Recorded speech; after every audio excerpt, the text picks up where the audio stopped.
And welcome to the finest hour of television ever. This is the Screensavers, and I'm Kevin Pereira. And I'm Shilan Liu. How you doing today? That's a hoot for like the goodness of this show. Yeah, well, you know, it really is the finest hour of television ever. I think it's fantabulous. Yeah, and really, who helps makes this? It's Kevin Rose. Oh, Kevin Rose, and he's feeling better I'm today. back. I'm feeling a little bit better. Got out of that. Had like a little bit of World of Warcraft flu. Was out for the day. Understandable. But I'm back, and I have something really cool today. I'm going to show you a mouse that has like a built-in little Star Wars carbonate guy in the back of it. It's a crazy mod, but it's really easy to do. Well, I guess not too easy to do, but it's something fun to do if you have a little extra free time. It's something you can do if you're playing hooky and enjoying a 3-day weekend, and while everybody else suffers working. No, right? Actually, I did have a little bit of a cold, but I'm feeling a little bit better. Well, we're glad you're feeling better. What is that shirt all about? Is that like a tea bag on there? And I don't understand the shirt. It's is there an orange on there? You know, I've seen a tea bag or two in my life. Yeah. But this, and this is definitely one of them right there. Well, that is a. Sarah, who enjoys a lot of tea bags, is over here in the nook. What are you up to, Sarah? Miss Lane. You're the one who said you've seen a lot of tea bags in your life. Very weird to say on national television. I just look, Lipton. There's a whole bunch. There's the Zen. There's. That's right. I'm gonna stop now. I don't like the green tea bags personally. I don't think that they work as well for me. No tea bag should ever be green. Period. I feel like we're talking about two different things on this show. Now, let's get back to the G-rated, shall we? I've got another download, a damn good download, in fact. So this one is going to make your Windows taste like OS X Windows. So if that, you know, sounds sort of... Are you? Yes. Yeah? Yeah, Is definitely. that, you know? I want to. Can we talk about it now, or do we have to wait? No, Okay. we have to wait. All right. And the good old number to call us is 800-839-7880. And you can email us through our web form at g4techtv.com/AskTSS. And you can chat with us in our IRC chat room too. Just head on over to chat.g4techtv.com. I was trying to make that hamburgers taste like steak burgers thing, but I feel like I failed miserably. We talked about tea bags for 5 minutes. And what are you everyone gonna just do? looked It at me doesn't matter. blankly and had tea bags on the brain, and it was all over. It doesn't matter. But thank you anyway, Sarah. Have a good we show, appreciate everybody. It. And hey, the director of Trekkies is here. Roger Nygard is going to join us in studio to talk about the global scope of Trekkies 2. That's going to be really fun. Very cool. Can't wait. Plus, Kevin Rose goes backstage with one of America's hottest party bands, the Flaming Lips. I love this band. And find out what's better for your first-person shooter gaming. Is it the trusty old mouse and keyboard, or is it the controller? I wonder. Sit, stew, think, discuss amongst yourselves. Special guests Adam Sessler and Tina Wood will be here to help us figure it all out. So, yeah, we've got a lot of guests in the studio today. Plus, I'm going to give you a sneak peek and a try it or buy it recommendation of Microsoft's MechAssault 2 Lone Wolf. And guess what, Kevin? What, Shilan? It is DVD Tuesday, and or DV Tuesday, as we've come. Sarah loves the term, right? That is the stupidest term. It's DV Tuesday. There's a difference between DV and DVD. The joke just doesn't work, Kevin. Give it up. Casey? Oh, he's on the phone. Casey came up with DV Tuesday. Say that it's DVD Tuesday. Casey would give a thumbs up to anything. He's like, yeah, buddy. Casey, you ever been teabagged before? Yeah, buddy. Yeah? Oh, no, he doesn't know. Okay. It happens. Nice try, though, to go down about, but whatever. Okay, so it's DVD Tuesday, guys. We have a bunch of DVDs. Which ones you should have in your collection, we're going to tell you coming up real soon. Awesome. And there's yet another iPod-related rumor. Which means we have to talk about it on the show because it's an iPod thing. So, well, you know, I love the iPod myself. Bam! So, yesterday it was satellite radio on your iPod, and today the rumors about the Apple iPod's new flash-based music player. Yes. So supposedly it's the size of a cookie, as you can see here, and it has 256 megs of memory. And as you can see here, that's a drawing of it. Yes. That's a rendering. We've got a render of what the flash player looks like, but even better than that, on the phone, we have the guy who actually created this render. It's Robert from MacMind.com. Robert Padbury, are you there, sir? Yes, I am. How you doing? Hi, Robert. How are you? I'm great, thanks. How are you guys? Good. We're good. We've been enjoying watching your server bandwidth crawl thanks to the slashdotting your site's getting right now. Yeah, we went to our web hosting company took us down, and we didn't know whether the server had actually crashed or whether they had gone and snipped our connection off. But yeah, we're back up, and we've got the article on. Just the article up on the main page at the moment. So tell us about this, Robert. What's the concept behind the iPod flash player? Is this were you just dreaming last night and thought it'd be cool to design this and spread this rumor, or is there some legitimacy? What's the deal? Well, what happened was about 2 days ago, my editor sent me an instant message and said, you know, what do you know about the iPod Flash? And I went, well, you know, I think it's a load of horse radish. And he's gone, well, we've just got confirmation that from an Apple technician that it exists, and this is what the specs are. So he gave me a whole list of specs, which is It's 2.5 inches wide by 1.5 inches. Sorry, 2.5 inches long by 1.5 inches wide. Roughly the size of a tea bag, right? And it looks like a Milano cookie. Now, so and it does. But there's no screen. I mean, that's pretty huge, right? Well, I mean, I'm assuming that because it's a flash player, that since the memory will be low, you'll plug it in, select a playlist, and then you'll be just carrying around one playlist. That seems to be the logical way for it to work. Right. Now, Robert, one thing that we have to say, I noticed that a lot of postings on Slashdot say that this is what the Flash player is going to look like, but this isn't. This is just a rendering that you created from the specs that were given to you from your editor, right? Yeah, this is just a fantasy, half an hour mock-up in Lightwave 3D.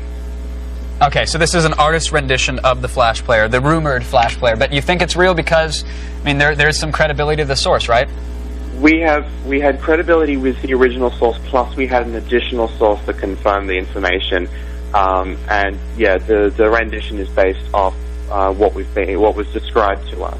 Cool. That's great, Robert. Well, thank you so much for joining us. That was a lot of information, and we can't and nice rendering. I know, right? Like I've seen, again, the PS3 photoshops. I see a lot of shoddy work out there, but this looks really nice. I hope that's actually kind of what it looks like there. Thanks again, Robert, for all the info. Now, I'm in love with the holidays, Chilon. I love the giving spirit, and I was last night searching the net, high and low, for the best product. I wanted to get you a gift. You should. And so I instant messaged Sarah, and I said, hey, do you have any recommendations? I don't know what to get. The girl who likes tech and this, that, the other. She sent me the perfect site, and I want to show it off right now. Here it is.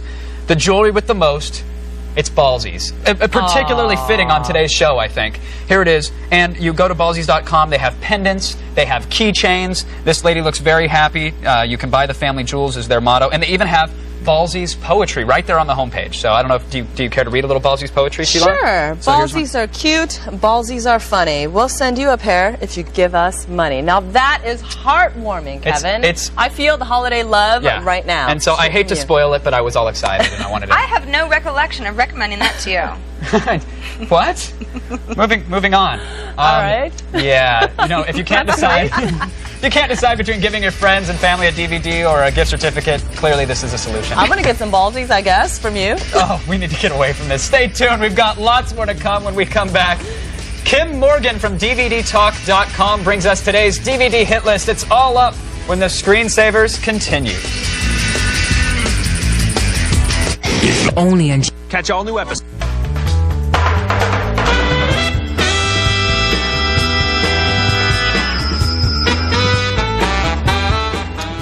It's Super Tuesday, which means movie studios everywhere are presenting film geeks with their latest DVD offerings. Today, a new DVD maven from DVDtalk.com joins us with this Tuesday's DVD hit list, Kim Morgan. Hi. Hi, welcome to the show. Thank you. All right, so let's start off with The Matrix. You can't miss it here, this big, ginormous monolith thing. It's a 10-disc set. The 10-disc set, and really, we really can't forget to add the Keanu Reeves weird Matrix Barbie type thing too. It's 35 hours. Wow. 35 hours, over 100 featurettes behind the scenes. That's out of Easter control. eggs. So it'll take a movie geek a week. It'll take a normal person a month probably to get through all of this. What's this going for? We want to pick this up today. Actually, I don't know how much this is. Does it say on the back? Probably a lot. This is 130, I think it is. Is it 130? 130. So I know there's probably so many features, we couldn't possibly list them all, but what are some of the best, in your opinion? I actually think this is kind of boring, but it's not when you see it. When you listen to it, rather, it's the commentary by the critics. It's David Thompson, John Powers, and Todd McCarthy. And they actually criticize the second and third films. Which I wonder why. They were so perfect. Yeah, they're so great. And so that's interesting because that's unusual for any DVD to have people go on and rip on the movie. And if you don't like the 35 hours, you at least have a paperweight, which is really rad. Well, I think there should be a lava lamp connected to this, actually. This is so weird. But you know what? Matrix fans are going to love this stuff. Yeah, no. You're a Matrix fan, you want all the goodies. And it's just in time for Christmas. And it's just in time for Christmas. All right, Matrix, I mean, who can beat it? Well, we've got The Bourne Supremacy. This is also coming out today. Yes. This was a good movie. I think it's great action flick. Great action movie. I think The Bourne Identity and The Bourne Supremacy were very underrated. You do? Yeah, because I think that they were a return to just straight action films, lots of great car chase sequences, which is missing in films, to actually film, you know, movies like The French Connection did a great job with that. Bullet is one of my favorite movies. Even Smokey and the Bandit. Sorry, I love that movie. Hey, you know, go ahead. It's Super Tuesday. Yeah, so, you know, it's sort of underrated for that because so many films are the Bruckheimer-esque action film. This is like a straight action film. And as I said, underrated, but it's got some good features on it. In fact, as I understand, one of the neat features is how they created one of the famous car scene chases, which is different than other movies do it. The Go-Mobile. The Go-Mobile, where it's sort of Matt Damon is surrounded by cameras, and they haven't done it like that anywhere before. Yeah, no, and it really gets you right into it. And so, yeah, that's one of the most fascinating things on this disc. And the commentary is good, too. The director's really excited about it, which is unusual. He's not on autopilot when he's talking about it. Yeah, usually directors are like, they made me do it for the DVD. Yeah. So that's good. Good to know. Moving on now to Warriors of Heaven and Earth. I have a feeling that some people aren't familiar with this movie. Yeah, this is kind of a harder film to see. It's for fans of, well, it's not just chop sake, but it's sort of supernatural 7th century China. So if you like Hero, if you like the Tsui Hark, Jet Li, Once Upon a Time in China series, this is a great movie to see. And the making of featurette is really good. It starts out kind of stock, and then it turns into something really interesting. I think it's about 25 minutes long. And there's a kind of funky video, too, on it. Do they sort of explain how they do some of the stunts? Yes. Because those are always, as far as this genre of movies go, I always want to know how they do that stuff because it's very seamless. Yeah, they get into that. And it's a beautiful movie. It's, like I said, Hero just came out on DVD. And That's if you're Tuesday, a fan of that, yeah. Check this one out. All right. Warriors of Heaven and Earth. Don't miss it, peeps. Okay, what else is coming out today? We've got 3 here, 3 good ones, but there's always more. There's Gargoyles, the kind of cultish animation hit. The first season just came out on DVD. Gargoyles. And Dodgeball, the Ben Stiller, Vince Vaughn comedy about dodgeball. That just came out, and there's a lot of the best thing on that are the deleted scenes, because Vince Vaughn, I think, is an underrated comic genius. When you're talking about comedies too, the deleted scenes, the bloopers, those are always the best. Yes. Anyway, because everybody's laughing and they're having a good time, and kind of reminds you that it's sort of stupid behind the scenes, and everybody's, you know, nobody's taking themselves too seriously. And like I said, Vince Vaughn, he'll do things differently all the time, and he's really interesting to watch. Also, Wild at Heart, which is one of my favorite movies. Great David Lynch film. Came out. Usually David Lynch doesn't do any special. He doesn't even do commentaries. He doesn't like to reveal the magic behind his movies ever. This is rare. There's no commentary, but there's a lot of featurettes, including one with David Lynch where he talks a lot about the film. Nice. So, for fans of Wild at Heart. Absolutely. It's always hard to get David Lynch to do anything normal, so it's good news for that. All right, Kim, we're out of time, but thank you so much for being here to talk to us. You can read Kim's reviews at dvdtalk.com or visit her website at sunsetgun.typepad.com. Another TypePad user. Now still ahead, I've got another damn good download. It's life-changing even. And do you game with a controller or with a keyboard and mouse? Watch as we tackle this most important of issues when the Screensavers continues.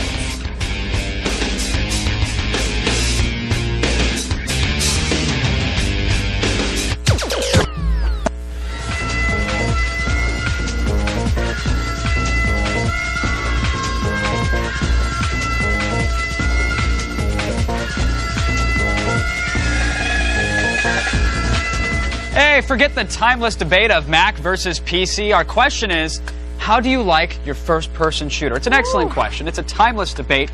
Is it with a mouse and keyboard, or is it the good old console controller? Well, we're taking the very partisan approach here with our experts, G4TV.com's Tina Wood and X-Play's Adam Sessler. Where are you, Sessler? That's exactly why you're here. Where are you? He gets confused easily. We're gonna start with you, Adam. Let's start here. Yeah, because you've got the mouse and keyboard, and I have a feeling when it comes to first-person shooters, the majority of people are gonna say this is the way to go. Well, especially if you're playing on a PC. If you're not gonna play with the mouse and keyboard on a PC, I would just say find a new game, because I mean they're made for that, they're calibrated for that. A good example, say Half-Life 2, one of the fastest first-person shooter single-player games I've seen in a while. To try to use that with some controller, you'd just be going like this. Yeah, no way you're going to get that little no way of that kind of necessary accuracy. It's just the games aren't made for that. Excellent point. Rebuttal, Miss Wood. Well, look, I just want to talk a little bit about comfort. You're not going to answer his... Well, I'm just... Half-Life 2, I would not play with the controller either. I absolutely agree with that. In certain games are designed to either use the keyboard and mouse, or they're used for a controller. Look. Generally, when arguing your side, you don't agree with the... Yeah, well, you know what? See, but actually, I have to agree with her if I come out and say that the keyboard and mouse is only for a person to choose. All right, but your point? Yeah, the regular Xbox controller to me is so calm and it's so collective and it's so comfortable, and it's about being comfortable when I'm playing games. You know, versatility, you definitely have it. But one thing on Halo, can I, before you interrupt, Adam Sessler, in the Banshee, for instance, all I have to do is hit the A button and I can keep spinning and spinning and spinning. You can't do that with the mouse and keyboard. I would like to call Halo something of an aberration. Yeah. Now, that's the only console shooter I would ever want to play. Yeah. And I definitely love it with the Xbox controller. I don't like playing with it that much with the mouse and keyboard on the PC because it's still calibrated to the kind of auto-targeting that you have in Halo on the Xbox, which, you know, it slows down a little bit as you're getting closer to the duty. Right, but also one thing that's great about like Xbox, like this really sort of levels out the playing field. Not so much there. I know what I'm getting when I go into a game. Never considered that. I know when I'm going to get into a game and everyone's going to be using a controller. Right. That, not so much. Yeah, actually, and also, if you used to see how it's configured in my house, I can use it sometimes, and I get scared during Ravenholm in Half-Life, and I'll just go all the way off the table because I get a jolt. Yeah. Do you see me going off the table? Nah, I'm not going off the table. I'm right here. No, she's constantly right here. That's true. Very, very true. What about you? Well, this sounds like more of an argument of PC versus console. What do you think? So I'm going to... Gotta go with mouse and keyboard, Deb. Yeah. I'm sorry. I have to. It's just, you know, the first-person shooter genre was created with these controls in mind because it was created on the PC and as such. I'm definitely not disagreeing with that as far as aim speed. And the great thing is that, you know, they're coming out with all these products now where actually people can put in their adapters, put in their mouse and keyboards to play Xbox Live. They're saying it's not going to be that much of a factor. That's why. All right, hold on. You guys argue silently amongst yourself. We pulled several of the G4 Tech TV staff and got the following results. This is going to shock you, Deb. Take a look. Okay. Keyboard and mouse, 79%. Controller, 20%. And the fluffy kitten, I don't know which way he went. But that's a total vote of 29 people chimed in. That's a lot of people. So does that mean I'm out of a job? That's a huge sample. No, you're more of a novelty factor. That's what I Yeah, it's good. No, you know what? I'm just new school. You guys are old school. I'm a little younger than you guys, so, you know, I'm just... What about the question of where you'd rather play your game? I see how this is going. Back in my day, I had a keyboard and mouse, and they were fluffy. Listen, DOS. You just command lined it. I think you did. All right, you can take my meds. Excuse me. It's cool. You can cast your vote in an online poll and weigh in on the debate yourself by visiting our website at thescreensavers.com. Let us know what you think. You know, she's got a point with the comfort thing. Yeah, she really does. You don't want to be hunched over and. Life isn't comfort, it's suffering. I guess when you're old, you naturally. Yeah, because naturally you're like this. Who's like this? Anyway, now here's Sarah with another great download. Yeah, have fun over there. Okay, I've done some heavy-duty research on people young and old, far and wide across this great nation, and my findings clearly show that people need more damn good downloads. And that's why I have another one today. This one's called Winplosion. It's pretty cool. It's going to seem a little bit like what you can do with OS X when you have a lot of windows and you want to sort of juggle them all, if you will. Okay, so let's say I have something open. I've got a bunch of windows open. You can see them minimized at the bottom of my screen. And I'm just going to go and hover down in the lower left-hand corner. Aha! Now I can see them all. They are all sort of maximized, but sort of not. Let's just say, oh yeah, I wanted to get to my computer. I just click that, and that comes to the front. Really fun. Now, if I do the same thing, but in the upper left-hand corner of it, aha, I get to my desktop very easily. Let's say I go back up to the corner, everything opens again. Really neat, really fun. So what I've done is, with Winplosion, I have assigned what I want it to do depending on what corner I go to. So if you go to the Winplosion settings here, I just said in my desktop, if I go to the top, I want to go to my desktop. If I go to the lower left, all windows, so on and so forth. It's really cool. It's very easy. I mean, this is not rocket science here. So if I just cancel out of here, I can also assign hotkeys. So Windows 1 will do the same thing. It's really, really good, especially if you have a lot of stuff, you're working on everything at once, and minimized. I personally think if I have a lot of minimized applications at once, I kind of start to forget what's going on, you know, like what did I have open in Firefox versus IE and blah, blah, blah. So if you want the link to download Winplosion for yourself and cure yourself from a destiny of lifeless windows, just visit us at thescreensavers.com. Thanks to my buddy Aaron for that link. Now stick around, there's lots more to come. After the break, we're going to take a look at today's breaking tech news. And mechs are cool, explosions are pretty, and collapsing buildings are neat. But is any of it fun? We'll tell you in our first 50 preview of Mech Assault 2. That's next, so stay tuned. Brought to you by... Hey, welcome back to the show. I'm Sheilon Liu. And I'm still Kevin Pereira. Coming up in this half hour, we'll talk with the director of the cult classic documentary Trekkies.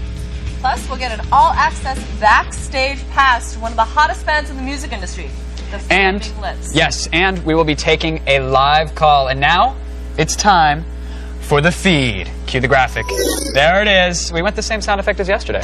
All right. Up first today, former President Clinton has decided to throw his hat into the endorsement ring for the launch of the new Chinese search engine, Akuna. You know where Akuna is from?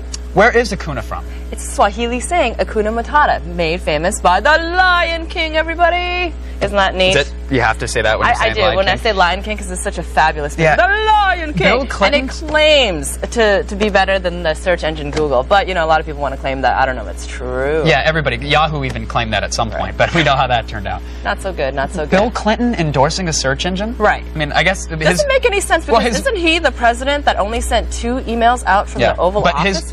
But his buddy didn't invent the internet, so maybe he has like some inside scoop as to how it runs. Thanks, Al Gore. I did a little informal experiment here to see just how effective the search engine is. So here's Akuna. Well, I'll perform it live if assuming the site actually works because it was down this morning. If you Google, or excuse me, if you Akuna Google, which it looks oddly like Google as well, but whatever, you get Akuna results, and it's a lot of question marks and a lot of confusion. If you Google Akuna, you get Akuna. That's the first result. So, which is more accurate? I don't know. You do your own taste test, but I prefer searching for the competitor site and seeing what they censor and what they don't. What does Hakuna Matata mean? That's a good question. Kevin Rose, you're a huge Disney fan. I have no idea. He was Simba for like 5 years for Halloween. Last year was the first year, and I gave And not up. just Halloween. Sometimes he just likes to dress up in that lion costume. Can I seriously, the forum guys, please give me a Photoshop of Kevin Rose dressed as Simba. Really, I'll send you something. No, anything. you can't claim that kind of. Okay, give me one of Kevin. No, hey, we already teabagged. Enough. That was. We're done with that, and we already put me up to the Photoshop challenge thing. So. Kevin Rose as Simba, I want to see it. Moving on. For all of you Microsoft haters, we've got some good news from the makers of Firefox. The Mozilla organization has released Thunderbird 1.0, the Outlook killer. Ooh. Now, Kevin Rose, yes, you're actually a fan of the bird, though. I'm a huge fan. It just came out today. I've been playing with the beta for the longest time, and they finally hit 1.0. Mozilla is putting out some awesome stuff right now with Firefox and now Thunderbird, and the software is great. It has great spam filtering built right in, has an integrated RSS reader. It's just a really good piece of software if you're using Outlook or Outlook Express. Now, not Outlook if you're using on the corporate side, but if you're using this for like your home type email, I would highly recommend switching. It's a great piece of software, and it's completely free. And it's easy to make the switch from Outlook to... Yeah, they have all types of import wizards and all that kind of stuff, so it's cool. Cool. Yeah. Cool. That's great. All right. Kevin, can I ask you a question? Absolutely, Chilon. I'm standing right here. It's going to be a little personal. Oh, okay. How many computers do you have in your house? I have one. I have one. I have one really nice PC, yes. Well, you know, according to the Christian Science Monitor, that means you are not, in fact, in danger of becoming more stupid. I don't buy that. I don't know about that. I don't buy that for one second. They actually claim that if you have more than one computer at home, your grades will suffer. Look at this guy. Look at Casey. We did our own study. He's really suffering because he has more than one computer at home. Oh, no. Oh. They claim that they actually claim that computers are actually distracting. So, that brings us to our poll. You ready for this? Yes, I'm ready for that. I'm ready for this question. Is your computer making you more dumber? Do you like the way that's great. A, yes, it isn't making me more dumb. B, no, it is making me more dumb. And C, just a bunch of binary. 00110. Well, all right, we get the hint. So that's a good poll. Why not? I don't know how I feel about this. Is it the computers making people dumb, Rose? It's just more distracting, I think, is the What whole if you thing. had 2 computers with 2 different operating systems? I think that's... Does that count? I don't know. I mean, claiming why would that make you dumber? They're just claiming that more computers in the house means that kids do a lot more gaming and surfing on the internet than they do studying and trying to like problem solve their homework or whatever they're doing. book smart thing. Yeah. So blame the... I don't like them book smarty kitties. Blame the computers, but not the users. Yeah, this whole thing's fishy. I'm not buying it. I don't buy it at all. Christian Science Monitor, everybody. That's right. If it's on the internet, you know it's true. That's right. Totally. The internet told me so. All right. I think that's enough of that. Now, we here at G4, we get new games all the time, and we tend to get them early so that we can tell all of you kids at home whether or not you should be wasting any time getting excited over them.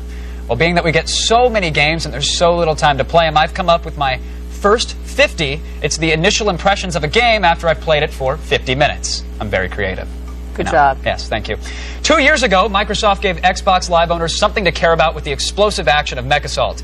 And now, on the 28th of this month, December, you'll get a chance to cause all sorts of pretty particle effects chaos in the sequel, MechAssault 2, Lone Wolf.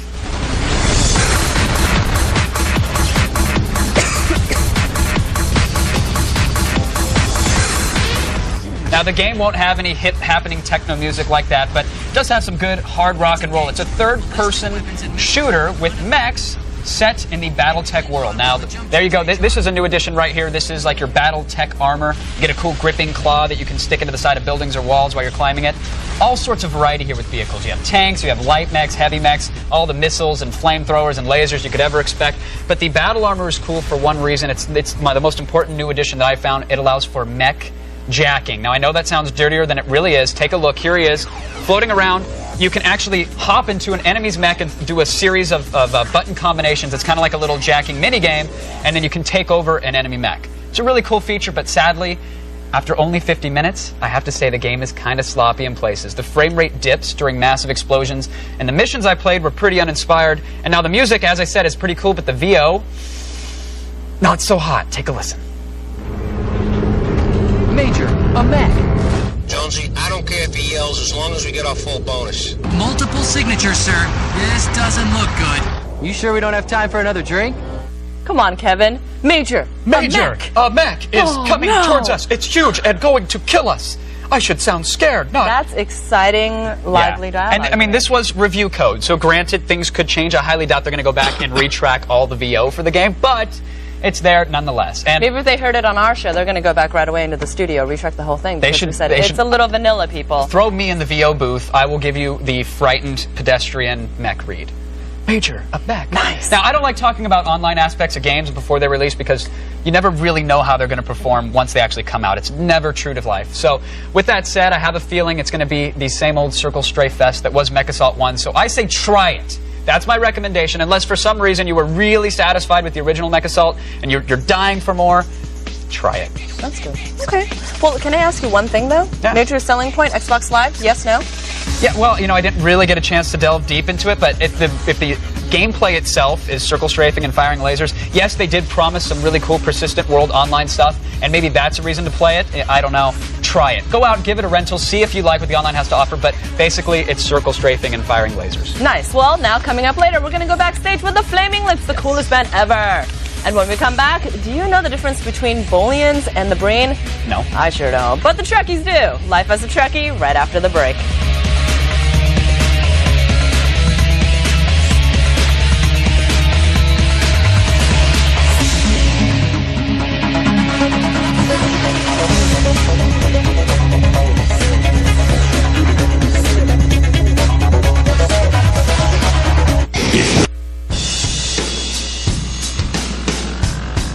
You know, few have looked deeper into the Trekkie galaxy than my next friend, the director of the documentaries Trekkies and the new Trekkies 2.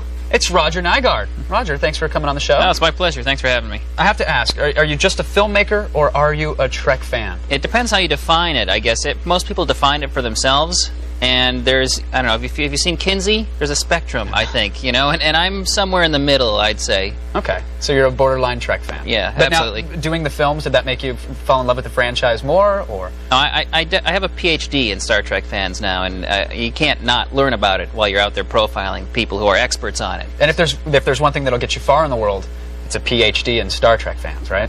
So far, it's got me around the world, and that's about it. Now, let me ask you, did you expect Trekkies to have the cross like mainstream appeal that it did, or were you expecting it only to be for Trek fans? Well, I was hoping it would be a gigantic blockbuster, but it's a documentary.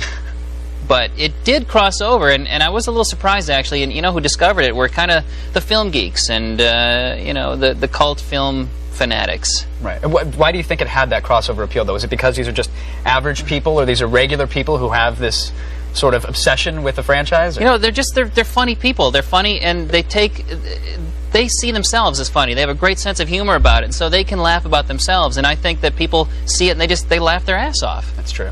Now, but were any fans offended though? Oh yeah, lots of them. I mean, you got to offend somebody. You're not succeeding. You know, you're not stirring them up a little bit. You can't please everybody. So did you get any interesting pieces of hate mail or any suspicious packages? You know, I'd say there's a substantial 10% of people who are really upset by the first film. And we actually tried to address their concerns in Trekkies 2. We asked a lot of questions that they raised about the first film, about, you know, what's too extreme? You know, what's normal? I mean, what is normal? How do you define normal? Right. I don't know. And I'm the wrong person to ask exactly. as well. So, you know, we just went out, we asked people, define normal for us. And of course, who can agree? What's interesting, you asked to define that in your film, and you went out and you did the global appeal of Trekkies. And so we actually have a clip, if we can take a look at it, of some fans from Germany. Okay. So I want to show this. Let's do it. Trek is something you have in your mind every day, 7 days a week, 300 days a year. Did you write your thesis on Star Trek? Yes, I wrote about the science that was behind Star Trek, so it was not just some mystical mumbo-jumbo, but there was some real science behind it. You are the Klingon Santa Claus. For I am, then I'm from the planet of Klintzai. Only naughty children will get presents from the Klingolos.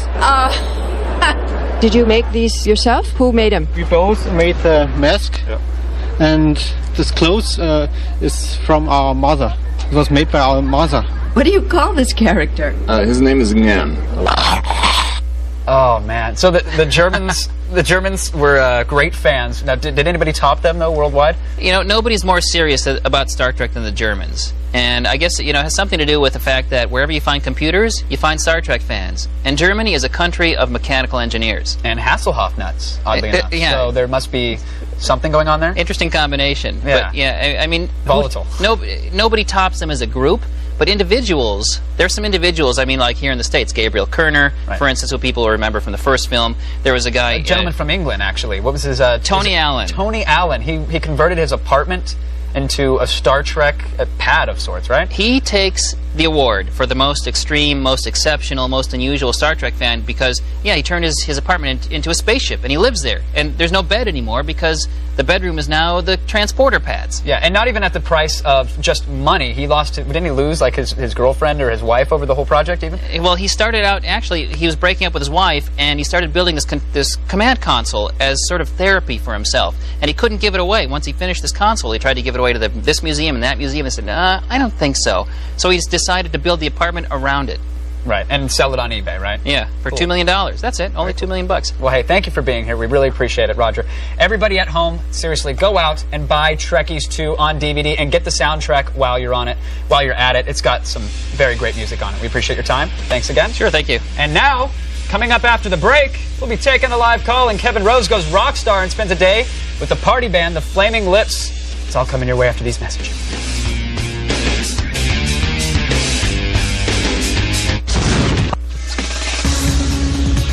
Hey, you! Yes, I'm talking to you. Be sure to catch tomorrow's show. Chilon's hitting the water with the sea scooter. It's a little jet ski thing that tugs you around. It's pretty cool. Plus, Kevin Rose shows you the best way to destroy your data so no one can recover it. And Sarah's hitting the streets to find out how much people know or how much they don't know about tech. That's all on tomorrow's show. Very cool. It's going to be a good show. Yeah. Now, back in 1983, when the Flaming Lips first hit the music scene, they were small. Did you listen to them in 83? Yes. You're a big fan? In the womb, my mom used to do the headphone thing. You were one of the times that you said? I was. Were you really? I really was. Are you serious? I'm like 10. Holy what are you going to do? Now you can hear their songs in car commercials. You can see them on the SpongeBob SquarePants videos. Yes. They're all over the place, but nothing can beat their stage performances. Completely crazy. Let's take a look.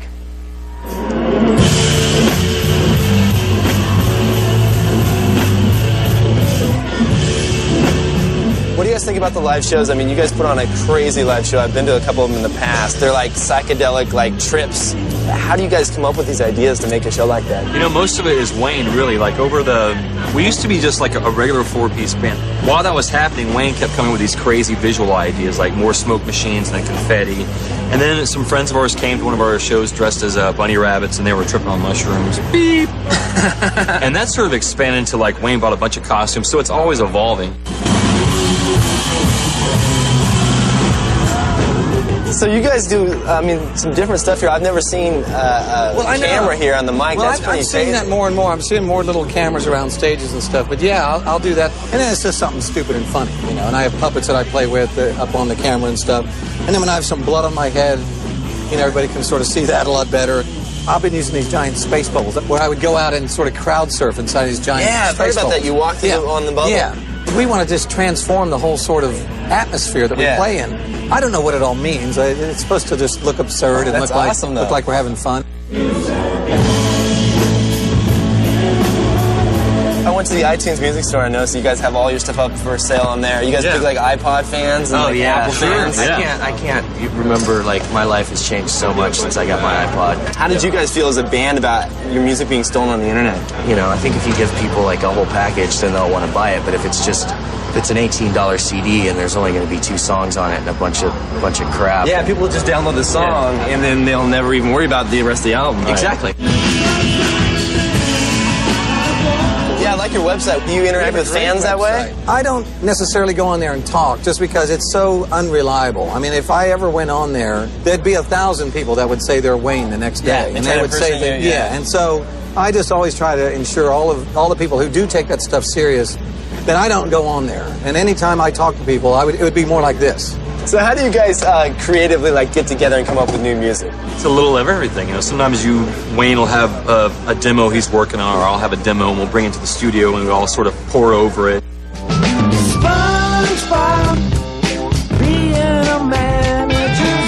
We did the SpongeBob SquarePants song. They sent us the SpongeBob SquarePants movie to watch it. Right. So that we could really be inspired by it. So with this, we wanted to do stuff that was, that was sort of stupid and gross and weird or whatever, but still not, have to get too many naked women involved. You guys are constantly tweaking your equipment and setting everything up yourselves. Is that something that you really prefer to do versus having someone else touch the stuff? But, Wayne and Michael, they like to be here from the ground up. Wayne likes to come out on the stage before we play and hey, I'm here, I'm on stage, let's get some applause going.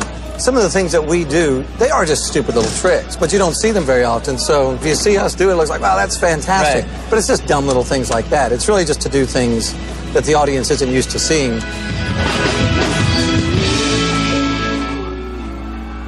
Well, if you've yet to check out some Flaming Lips action, I highly recommend. I didn't know what I was missing. That's Are you a big fan or no? I've never even heard of the group. No way. Well, yeah, I've heard of performers doing that kind of stuff, but now I'm interested. Oh, it's a lot of fun. Yeah. It's a lot of fun. I can't tell you the number of times Dan and I have just been in our apartment just kicking back, just tripping out to something. They make some amazing music. Anyway, it's time for a live call. Yes, it is time for a live call. Mark joins us on the phone from Knoxville, Tennessee. Thank you. Mark, hey. Are you there?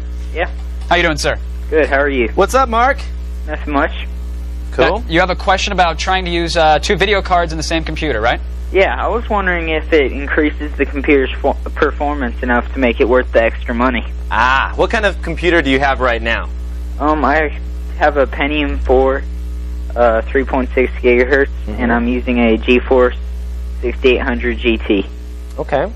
Well, that's a pretty fast computer. So the first thing about what you're talking about is a new technology that's just recently come out from NVIDIA, and ATI has something that they're working on right now. Well, they used to do this, SLI. 3D Effects used to do this way back in the day, and now they're talking about it like it's this brand new, crazy idea. Well, it's not the same way that they used to do it way back when, but yeah, they're using the same type of concept. Yeah. It's pretty cool, though, because basically you're linking 2 cards together inside of your computer with a little bridge, and then you're getting twice the performance video card-wise, so the games play faster. Right. But the biggest problem that they're having right now is that you need an extremely fast CPU to feed the information to the cards. Right.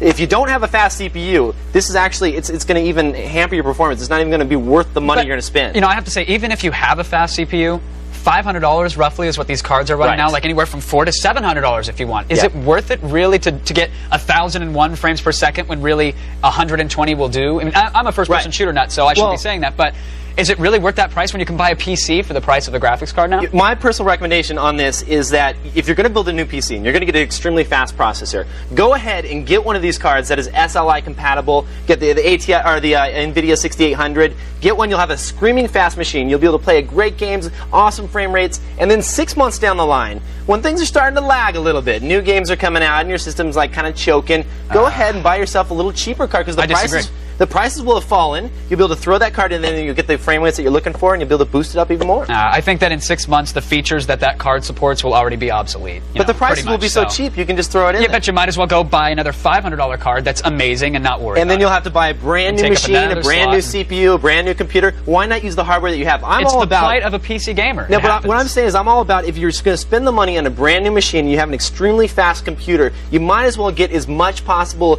gameplay as you can out of that. I've had my computer for 1.5 year and a half now, and I slowly upgrade little components, and that's what I like to do because that way I don't waste my money and every 6 months have to go out and buy a brand new computer. You know, I bought a 9800, you know, a year and a half ago, and it's not even PCI Express. That didn't even exist, really. You know, it wasn't mainstream when I bought my PC, so none of the new cards that run things with the features they have, I mean, I guess that none of those would have been out. None of them would be compatible now. So, I don't know, at the end of the day, I agree with buying one that is compatible with SLA, though. Whatever you decide to do, check out tomshardware.com. They have a great review on there, and they explain all this in great detail. We almost got in a fight, I think. Yeah, Stay where you are. We'll be reading some of our emails when the screensavers continue.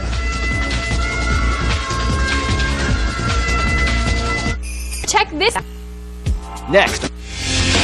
Before we get to our inbox, we've got a little business to take care of. One of our lucky IRC chatters today will be getting a copy of Trekkies 2. Yay! if you're not, you can own your own Trekkies 2 too. Yeah, you can. If you're not the lucky IRC chatter today, you can just go to trekkies2.com. I know, we're like... I know, we're just like, wow, okay. Okay, now let's check in on our poll. Oh, our poll, yes. You remember this? Does your computer make you more dumb, or as I read earlier, more dumber? Let's see what we've got for email. Oh, I'm sorry. What's going on for the results? 14% say yes, it isn't making me more dumb, which is just frightening in and of itself. 14. 10% say no, it's making me more dumb. And a whopping 75% enjoyed our little binary translation. Those of you who translated it know what it says. What does it say? What does it say? Don't make them work for it. Make them work for it. Kevin, if you're not going to participate in the poll, I'm not going to make it easy for you. What does it say? The screensavers is more dumb?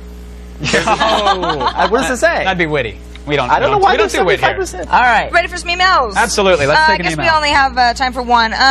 You know, this was. I used to think. Mr. Miscellaneous says, I'm looking for a good video capture card, but I don't want to spend more than $100. What do you recommend? Now, I always thought that you couldn't really get a video capture card for under $100. But Kevin, you had a good suggestion to go to Dazzle.com. They have some good sort of options for the consumer. I've used some of their stuff because I had some old family footage on like VHS tapes, and I just wanted to archive it because I was worried about something happening to it, and I had like a cheap little $75 Dazzle. Yeah, I was looking on their website. He should go the digital media converter route. I mean, Sony makes a nice little box. It can take any format in, spit it out, FireWire. There you go. Cool. Nice. Well, that's it for this edition of the Screensavers. I'm Sheila Liu. And I'm Sarah Lane. Thanks for watching. We'd like to thank our guests, Kim Morgan and Robert Nygard. And special thanks to Rick Gershon for getting us on stage with one of our favorite bands, the Flaming Lips. Yeah! See you next time. Have a great night.